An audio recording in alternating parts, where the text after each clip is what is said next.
एक आपको ये बताने की कोशिश की गई कि मास्टर टेबल क्या होते हैं और ट्रांजैक्शन। मास्टर टेबल जिन टेबल्स में कभी कभी डेटा मैनिपुलेट होता है उनको हम क्या कहते हैं, मास्टर टेबल। और जिन टेबल्स में रेगुलर चेंज होते हैं वो होते हैं आपके ट्रांजैक्शन टेबल। कहानी समझ आ गई थी, अब आपकी थोड़ा पता चल गया होगा किसको मास्टर टेबल बनाना और किसको ट्रांजैक्शन टेबल। ये आपको सोचना है, क्लाइंट की बताए प्रोजेक्ट रिक्वायरमेंट कि आप एक हॉस्पिटल की एप्लीकेशन बना रहे हैं तो वहां कौन कौन से मास्टर टेबल हो सकते हैं। डिपार्टमेंट हो गई, और टेस्ट तो फिक्स ही होते। कल को कोई नया टेस्ट आया, पता नहीं आएगा कब आएगा। और क्या हो सकता है, जितना हमें नॉलेज है, स्टाफ डॉक्टर हो जाते जाते नहीं पेशेंट हो जाते जाते उनके डिपार्टमेंट, जैसे ऑर्थो का अलग होता है, उसका अलग होता है, वो अलग जैसे ऑर्थो डिपार्टमेंट होगी।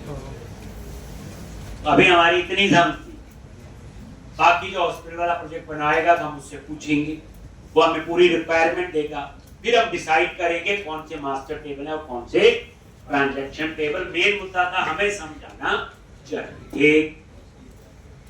अब हम लोग ये डाटाबेस बना रहे थे बच्चे, इसमें ये डिपार्टमेंट, ये क्या आपका मास्टर टेबल है। मान लो इसमें 3 डिपार्टमेंट मैंने ऐड कर दिए। डेजिग्नेशन, ये भी आपका क्या है, मास्टर टेबल, जिसमें 3 डेजिग्नेशन मैंने ऐड कर दी। और ये एम्प्लॉय क्या आपका, बोलो, ट्रांजैक्शन टेबल। एम्प्लॉय आएंगे, मतलब इसका मतलब ट्रांजैक्शन मतलब है updation, may be save may be update. अब मान लो किसी ने फोन नंबर चेंज कर दिया, एड्रेस चेंज हो गया, सैलरी कम ज्यादा हो गई, तो अपडेशन हो गया ना। एक अब इसमें डेटा कैसे होगा, मान लो emp number, name, address, salary और डिपार्टमेंट नंबर 10।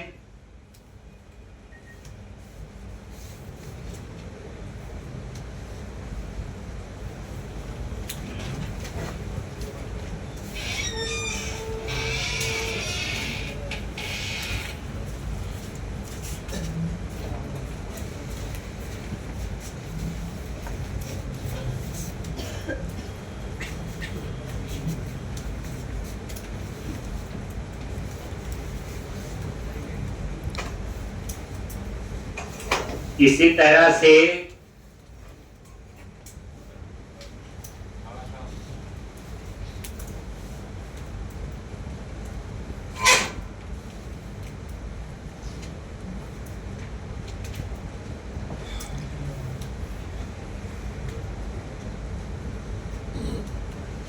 ये देखो, एक डिपार्टमेंट में 2 एम्प्लॉय हो सकते हैं, तो 10 डिपार्टमेंट नंबर बताया।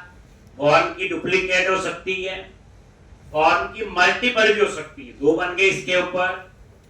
और ये देखो, सेम डेजिग्नेशन वाले 2 लोग भी हो सकते हैं कंपनी में, 103 103 हो सकते हैं, टीम लीड मल्टीपल हो सकती हैं, प्रोजेक्ट मैनेजर मल्टीपल हो सकते हैं। तो ये आपका था 3 टेबल मैंने बनाए और कुछ ऐसे डेटा उसमें एंटर होगा। फॉर्म की बनाने का फायदा यह है कि मैं यहां पे गलत डेटा एंटर नहीं कर सकता, जो डिपार्टमेंट मॉडल में नहीं होगा वो एंटर भी नहीं होगा, और जो डेजिग्नेशन में नहीं है तो नहीं एंटर होगा। इसलिए हमें फॉर्म की बनानी जरूरी होती। अब मेरा क्वेश्चन है, मुझे यहां पे एम्प्लॉय की इंफॉर्मेशन चाहिए। क्या चाहिए, एम्प्लॉय की इंफॉर्मेशन, और उसमें मुझे चाहिए एम्प्लॉय का amp number, name, address, salary और डिपार्टमेंट का नेम चाहिए और डेजिग्नेशन का क्या चाहिए, नेम। बस मुझे इंप्लॉय की इंफॉर्मेशन चाहिए है, उस इंफॉर्मेशन में मुझे क्या क्या डिस्प्ले करना है, इंप्लॉय का amp number, name, address, salary, उसका डिपार्टमेंट का नेम और उसका डेजिग्नेशन का नेम। ये क्वेरी आपको लिखनी है। मुझे इंप्लॉय की इंफॉर्मेशन चाहिए और उस इंफॉर्मेशन में emp number, name, address, salary, department का नेम और डेजिग्नेशन का नेम चाहिए।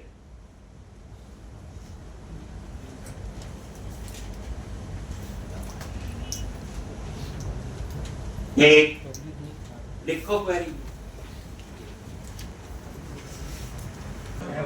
Amp number, name, address, salary, T name, department name, DSG name, from, TB, employ, main table. फिर दूसरा कौन सा है, टीबी डिपार्टमेंट। तीसरा कौन सा है, टीबी DSG। और उसके बाद where, date, EDNO, employ table में है EDNO,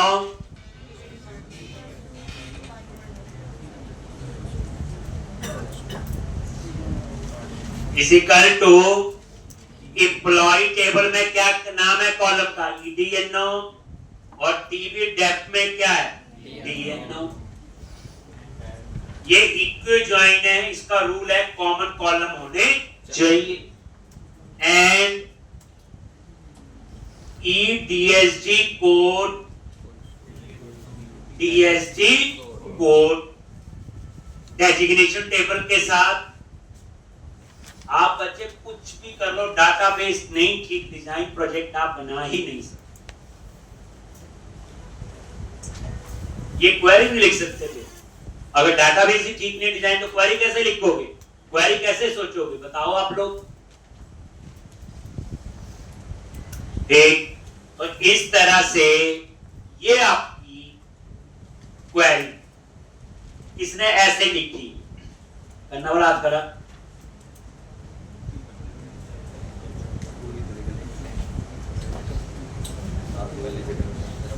ऐसे लिखनी थी।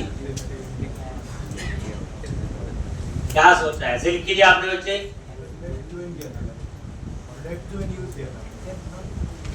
और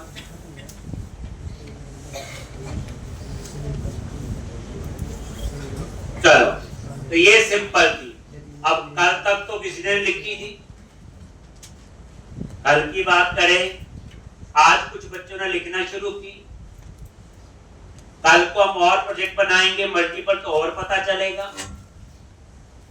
बट तरीका याद रखो, मेन टेबल आइडेंटिफाई करो, वहीं से आपको सारी इंफॉर्मेशन मिलेगी।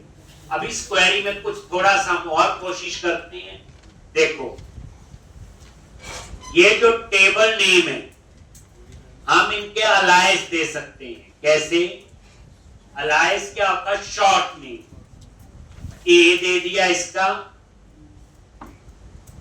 टीबी डेप्थ का दे दिया बी, DSG का दे दिया C। इन्हें बोलते हैं टेबल अलायस। अपनी लैंग्वेज में याद रखो, शॉर्ट नेम।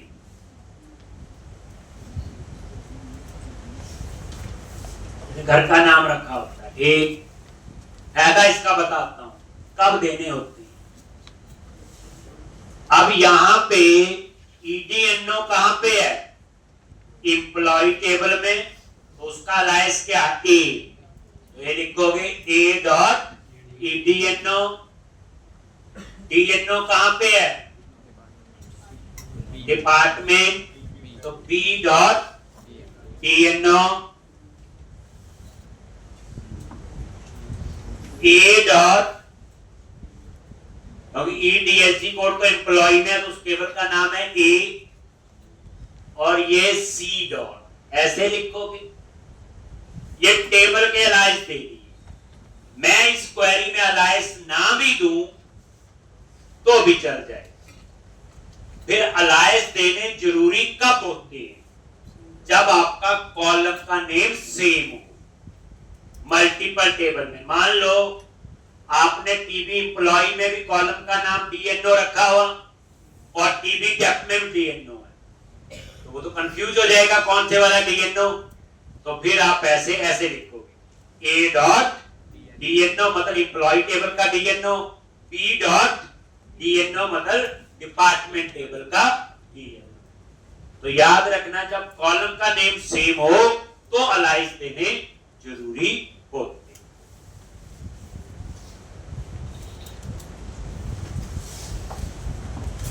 आज से याद रखना चाहिए 1 बजे ना क्लास के बाद एमबीसी का रिवीजन बैच होगा। इसमें जितना एमबीसी मैंने करवाया है वो आपको करवाया जाएगा। 2 हफ्ते क्लास लेंगे, ज्यादा है। एक आज से शुरू होगी क्लास का टाइम 1 बजे होगा। ये जिसको लगता है कि मेरे कंसेप्ट थोड़े से और अच्छे हो जाएं शुरू में, और तो अब आपको देखना कितना अच्छा समझ आएगा। एक कम टाइम में ज्यादा समझे। एक तो जो लगाना चाहें तो वो रिवीजन क्लास लगा सकते हैं, 35-40 मिनट की होगी, ज्यादा लंबी क्लास। एक तो इससे क्या होगा, पुराना रिवाइज हो जाएगा और थोड़ा और पता चलेगा। एक तो इस तरह से भी आप इस क्वेरी को लिख सकते हैं। अलायंस क्या होते हैं? आपके शॉर्ट नेम होते हैं। अगर मैं अलायंस नहीं दूंगा तो फिर मुझे यहाँ एक ही जगह लिखना पड़ेगा पूरा टेबल का नाम, TB employ dot TB dep dot, तो हमने टेबल अलायंस। ठीक है जी।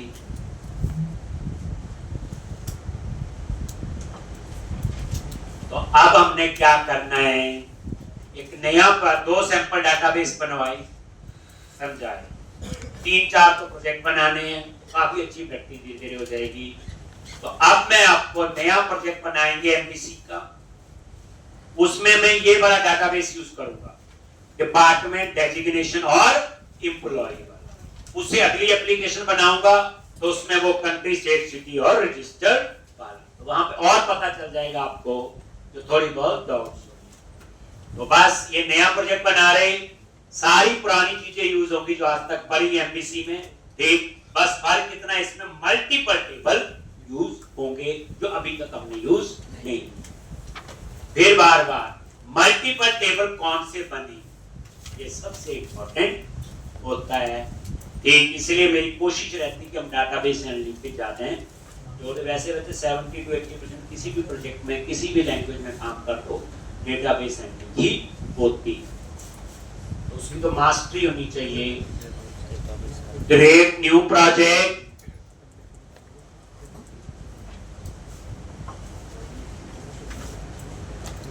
नेक्स्ट वही ASP.NET वेब एप्लीकेशन.NET फ्रेमवर्क, और यहां पे underscore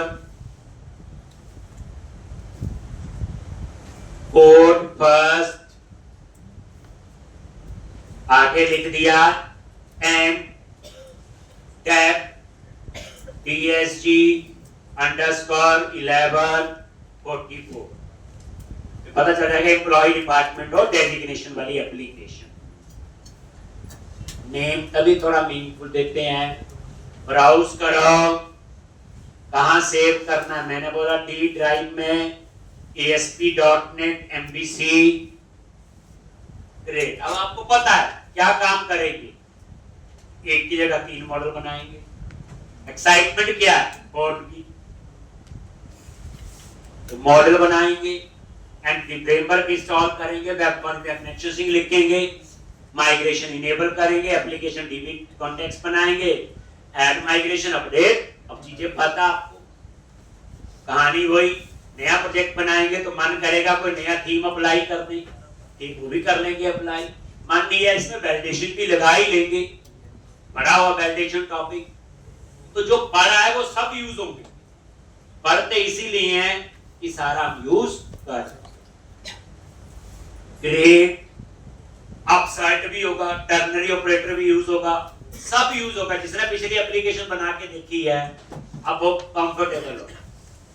create new MBC project, तो सबसे पहले फ्रेमवर्क इंस्टॉल कर लेते। अब नहीं हम स्टेप्स पहली बार दूसरी बार के लिए याद करने होते हैं, फिर भी स्टेप्स होते हैं। जैसे नए नए आते हैं चंडीगढ़ के बच्चे, सामने 21 सेक्टर में रह रहे होते हैं, तो बस की तरह ना सड़क से आते हैं, जब थोड़ा टाइम हो जाता था फिर तो सीधा शॉर्टकट पता चल जाता है, तो ये भी पहुंच जाता रास्ता, ये भी पहुंच जाता। अब आप एक्सपर्ट हो गए हो, तो सबसे पहले फ्रेमवर्क इंस्टॉल कर लो। टूल्स, मेन्यू पे गए नगद, मैनेज नगद पैकेजेस फॉर सॉल्यूशन, एक पैकेज कर लो इंस्टॉल, फिर कनेक्शन लिख लेंगे, फिर मॉडल बना लेंगे, और यहां पे ब्राउज पे गए, EF लिखा, एंटिटी फ्रेमवर्क, इंटरनेट चाहिए बच्चे इसके लिए,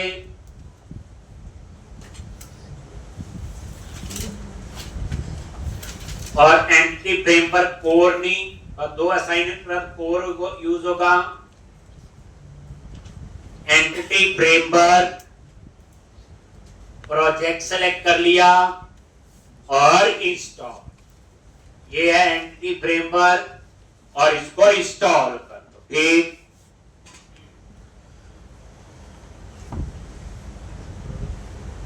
यस, आई एक्सेप्ट।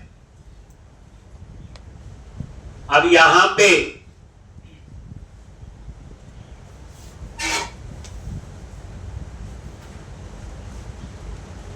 ठीक है जी,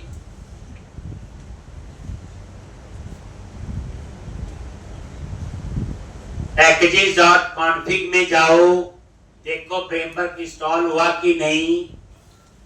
लो जी, देखो अब मुझे पता है, हम यहां से देखते हैं। देखो प्रैक्टिस का मतलब यही है। ठीक, हाँ हो गया जी इंस्टॉल, यानी पूरी अंडरस्टैंडिंग करके आगे जाओ। चलो जी, फिर हम क्या करेंगे, वेब कॉन्फ़िग में गए और यहाँ पे कनेक्शन सिंक लिखेंगे, तो यहाँ सिस्टम डॉट वेब के बाद क्या लिखते हैं बच्चे, कनेक्शन सिंक एट नेम, ये क्या है, कनेक्शन सिंक की का नेम। धीरे धीरे काम की सुधारनी है, एक इंटरव्यू देना होता है, बहाना बोल देना कौन है STR। ये कनेक्शन सिंक की का नाम है, जिससे हम इस कनेक्शन सिंक को एक्सेस करते हैं। एक प्रोजेक्ट में मल्टीपल डाटाबेस यूज हो सकते हैं, मल्टीपल कनेक्शन सिंक होंगे, तो मल्टीपल आपकी की बनेगी। जितनी बार कोड लिखो कुछ ना कुछ आपकी इंप्रूवमेंट होनी चाहिए, और वो इंप्रूवमेंट अपने आप निकले, वो कहीं गूगल में नहीं लिखी होगी, हो सकता मैंने भी नहीं बताई, फिर असल में समझ आता है। कनेक्शन सिंक सबसे पहले क्या लिखेंगे, नहीं डाटाबेस सर्वर का नेम, क्या ये डाटाबेस सर्वर। अब ये डाटाबेस सर्वर जो मेरे यहां इंस्टॉल है उसका नाम क्या है, SQL एक्सप्रेस, तो सर्वर का नाम तो डेप है, स्लैश के बाद जो लिखा SQL एक्सप्रेस, ये इंस्टेंस का नेम है। जब माइक्रोसॉफ्ट SQL सर्वर का SQL एक्सप्रेस इंस्टॉल हुआ है, ये तब ये नेम लिया गया। ये डाटाबेस सर्वर का नाम ऐसे भी हो सकता है, यहां कल को लाइव होगा तो IP एड्रेस भी हो सकता है, लाइव होगा तो URL भी हो सकता है,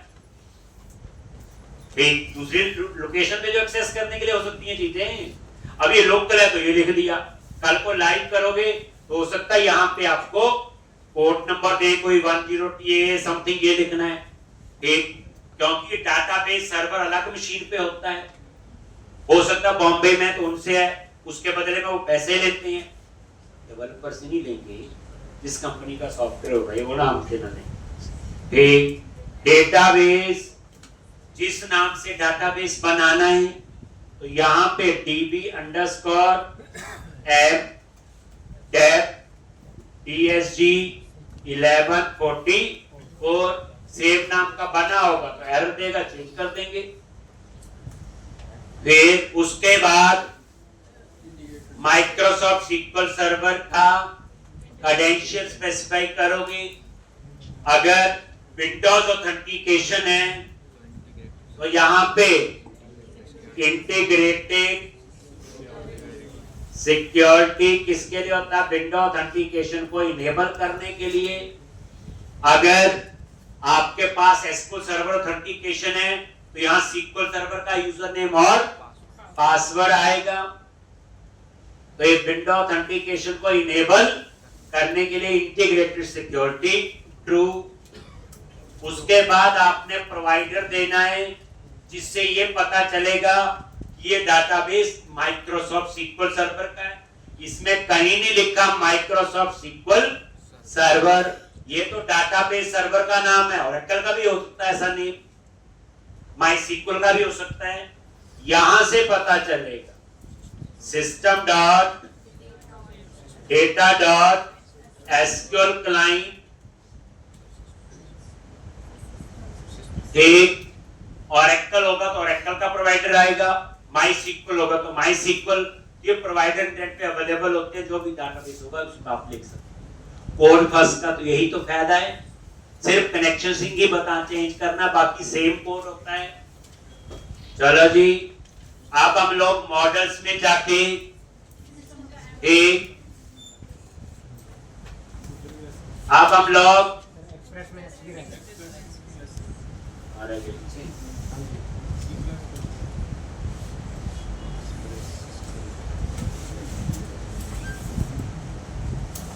अब यहां पे मॉडल बनाओ।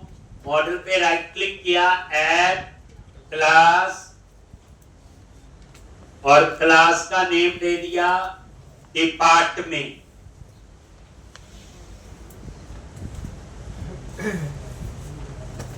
एक डिपार्टमेंट टेबल है तो टीवी डेप्थ की जगह डिपार्टमेंट रख दिया, अच्छा लगता है। ये देखो डिपार्टमेंट डॉट CS, इसमें हम दो मेंबर लेंगे, डिपार्टमेंट आईडी और डिपार्टमेंट नेम।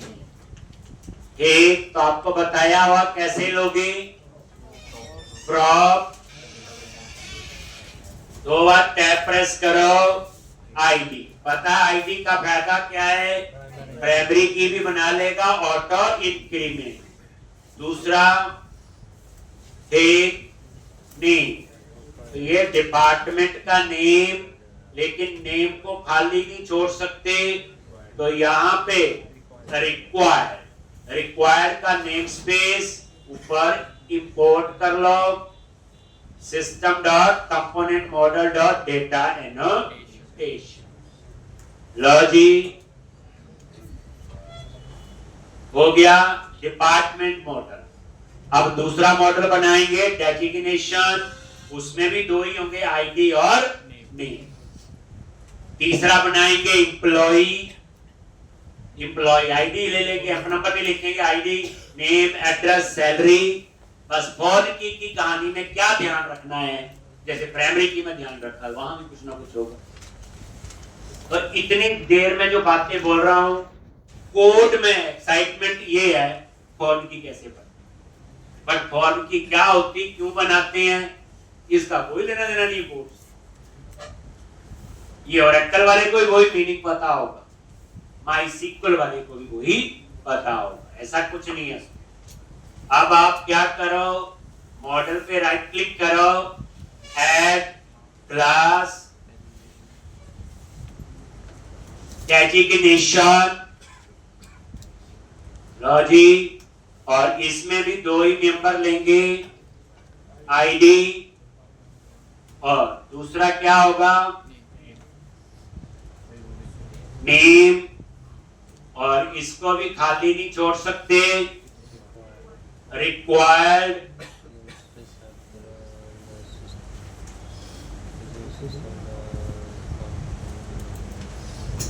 करेक्ट। तीसरा एम्प्लॉय,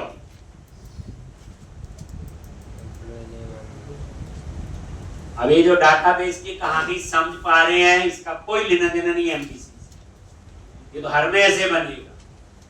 आप बोले जावा में प्रोजेक्ट बनाना है, वहां एम्प्लॉय की कहानी चाहिए, तो वहां भी टेबल बनेंगे, तो वो आपके कॉमन होते हैं, बस लैंग्वेज स्पेसिफिक थोड़े बहुत उसका अपना रूल फॉलो करना पड़ता हमें, बाकी सेम।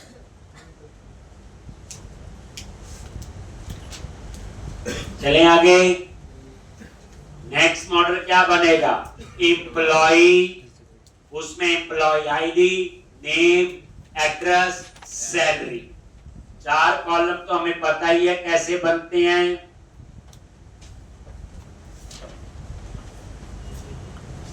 मॉडल पे राइट क्लिक किया, add class employ,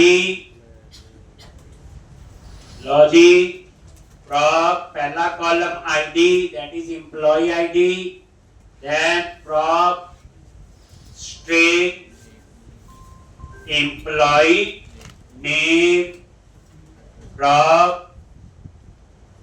string address, उसके बाद क्या है? इंट, क्या लिखेंगे? सैलरी।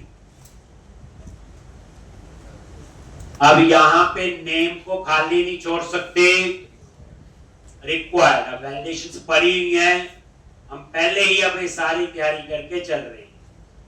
एक, नेम को भी खाली नहीं छोड़ सकते, और एड्रेस। सैलरी में तो नल आता ही नहीं है, इसलिए इसके ऊपर रिक्वायर्ड लगाने की जरूरत नहीं, अगर नल करोगे तो एरर। एक रिक्वायर्ड लगा दिया, नेम और एड्रेस। अब डिपार्टमेंट, तो यहां पे हमने फॉर्म की बनानी है और उसमें एक कन्वेंशन फॉलो करें। कैसे? चलिए लिख लो सारा।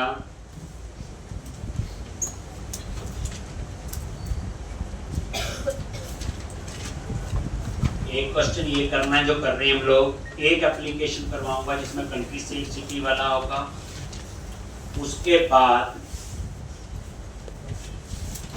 ASP.NET कोर 5-6 दिन उस पर लगाने हैं, फिर हम प्रोजेक्ट शुरू करें। यानी आप लेके चलो नेक्स्ट वीक के बाद अच्छी कहानी करने जाए। ये दोनों एप्लीकेशन बच्चे इंपॉर्टेंट हैं, 4 बार करो चाहे 6 बार। अब आप क्या करो,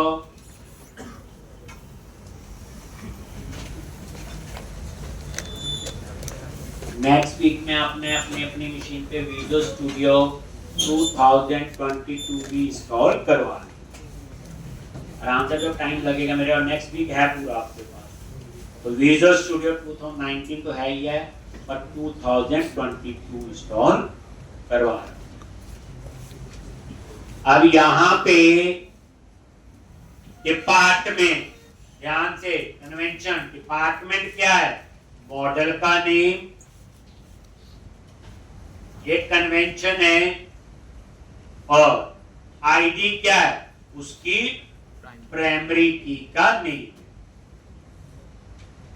ऐसे ये नेमिंग कन्वेंशन है इसकी। ये डिपार्टमेंट क्या है? मॉडल का नेम, और आईडी उसकी प्राइमरी की है। तो फॉर्म की कॉलम का नाम क्या बन गया? Department ID. लेकिन इसको कैसे पता चलेगा? ये डिपार्टमेंट टेबल से ही उठाए, तो उसके रेफरेंस के लिए ये यहां पे डिपार्टमेंट क्लास की ये प्रॉपर्टी ऐड करो। ये दोनों एक ही, देखो ये तो नाम रख दिया फॉर्म की कॉलम, और ये बता दिया कौन सा वो टेबल है। आप ऐसे याद रखो, फॉर्म की बताना पड़ेगा ना, दूसरा टेबल कौन सा है? That is department. और अब उसको कैसे पता चलेगा कि डिपार्टमेंट का कौन सा, तो मैंने क्या किया, कन्वेंशन बना दी कि पहला मॉडल का नेम और प्राइमरी की कॉलम। अगर आप लोग यहां पे नहीं जी मैंने तो इसका नाम रखना है ईडीए मर्जी का, ठीक, तो फिर उस केस में यहां पे आपको बताना पड़ेगा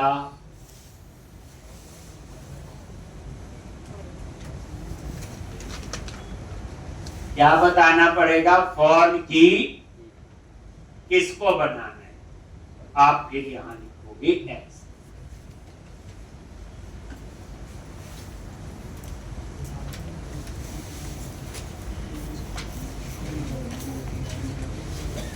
अगर आपने फॉर्म की का नाम मर्जी का रखा, अगर फॉर्म की का नेम कन्वेंशन फॉलो की है, जैसे मैंने ये लिखी क्या थी, डिपार्टमेंट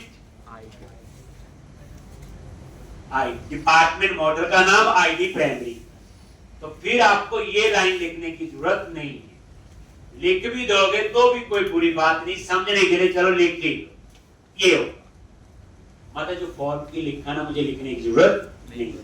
ये कब लिखना जरूरी है, अगर आपने फॉर्म की कॉलम के लिए कोई कन्वेंशन फॉलो नहीं की, जैसे ईडीएनओ रखना, तो ये आपने बात याद रखनी। जैसे एक और प्रॉप डेजिग्नेशन, ये मॉडल का नेम और आईडी उसकी ब्रांड,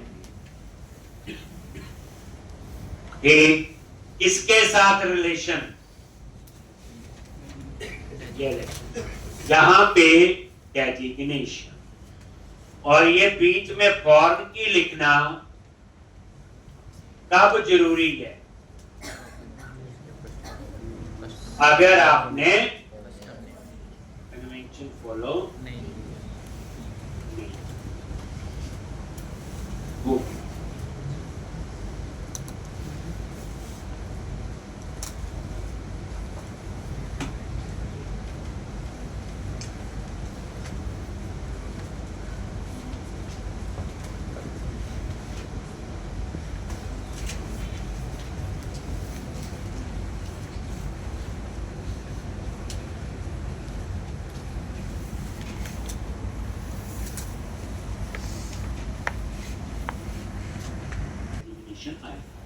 कॉलम सिर्फ कितने होंगे, 6 ही, ये तो रेफरेंस है।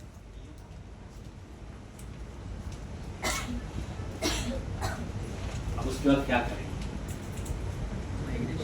डेटा फोल्डर बनाएंगे, उसमें एप्लीकेशन डीबी कॉन्टेक्स्ट मेन तो वही है, और वहां पे ये सब कुछ हम ऐड